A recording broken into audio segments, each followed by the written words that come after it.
Hi guys, and welcome back to another video, and today we're going to have a look at the WolfBox Super Turbofan. It's the Mega 100 version.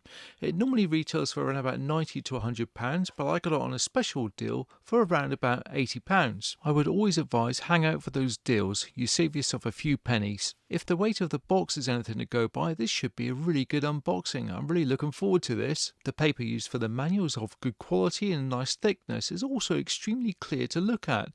Look how clearly printed out this is. It certainly won't be a struggle reading these instructions. Certainly the impression I'm getting from opening this box for the first time is excellent. One can only hope that the product's going to be as good as the box.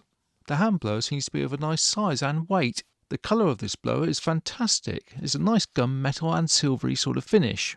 The blower is predominantly made of plastic apart from the rubber accent down the stem of the handle. The paint job and finish of this is so good that it makes you feel like it's made of metal. Curiosity is certainly getting the better of me, so let's find out how we're going to switch this on. There are two buttons with which to play with. Pressing and holding the rear button seems to switch it on. The front button activates the fan. After initially pressing the fan for the first time, it's certainly a lot stronger than I ever thought it would be. Very impressed. Diving further into the box, we can see all the different attachments, and there's certainly quite a few to play with. In here is also the USB cable, also a wrist strap. There is also another section at the top of this box. Let's see what's in here. This contains a brushed cotton pouch, no doubt with which to put all your accessories in. The pouch contains two different brushes. So overall in this kit you get 5 different nozzle attachments, a wrist strap, a manual, 2 brushes and a USB cable, not forgetting that lovely pouch. This certainly comes across as a complete kit. Nothing appears to be left out. This pocket turbofan weighs 300 grams or just under, and certainly has a solid feel about it. I'm not sure if all the attachments and the blower will fit into this bag. However, it does feel nice. It feels like a brushed cotton. The bag is aesthetically pleasing to the eye and goes with the overall look of this blower. Not to mention that when you've discarded the box, you've got somewhere safe to put it.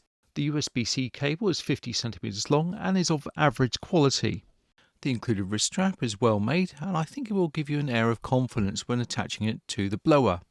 Included in this set are 2 brushes, both for different types of surfaces, one being coarser than the other. The included nozzles will obviously give you a different effect. This is a flat nozzle, maybe for hair. Out of the 5 attachments, you'll find a nozzle that will suit your need, I'm sure, as there are different types to suit every purpose. This nozzle, for example, blows the air sideways. This last nozzle is the one I'll refer to as normal, as I'm sure this is the one you'll use mostly.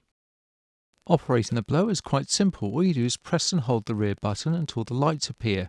Pressing the same power button cycles through the power levels. This is power level number 1, and by pressing the front trigger you can let go of it and it still keeps going. Press again and it switches off. By pressing the power button we can cycle through to position 2, and again by pressing the trigger we switch it on, and then we can leave it on, and by pressing it again we can switch it back off. To get to the most powerful level we have to keep cycling through until we can see all 3 blue lights. But this time when we press the trigger it won't stay on, it goes off immediately when you release the trigger. When activating the blower you get a lovely blue light. Even without a nozzle attached to the blower it packs quite a punch. Fitting the different attachments is an easy process and requires no effort at all, as you'll see as I cycle through these different attachments. This is ideal because you might have a weak grip or lack of strength, or indeed might have to change the attachments quickly depending on the job you're using it for. I'm quite intrigued as to how I'm going to use this sideways blower, but no doubt I will find a use somewhere. Although it's made of plastic, it feels nice in the hand. It's a solid weight and that rubber grip certainly helps. However, there is only one niggle I have with this, and that's the use of plastic, or should I say the type of plastic used on the actual attachments. The type of plastic used can be best described as brittle, and that's also the same type of plastic that's used on the attachments and the blower. Due to this there could be some issues with continued use, leading to random cracks. As with most items, a level of mechanical sympathy is needed. There is also another concern, and that is that the attachments don't fit snugly. In other words, it takes too little effort to be able to remove them, so they might fall off if you knock them. I would certainly be aware of this, and my advice would be just be careful how you use it. Before I charge it fully, I'm going to use the existing charge and see how hard it blows. For the purposes of this little experiment, I'm going to use my Leatherman Surge. I'm not expecting much from this, and I'm going to use the normal nozzle. Wow, and that's a dead weight on a very grippy surface. Curiosity's getting the better of me, so I'm going to experiment outside. This is densely compacted wet mud.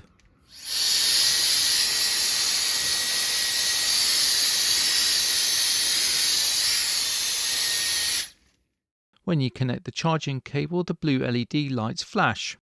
When the charging is complete, all the lights are blue and they don't flash.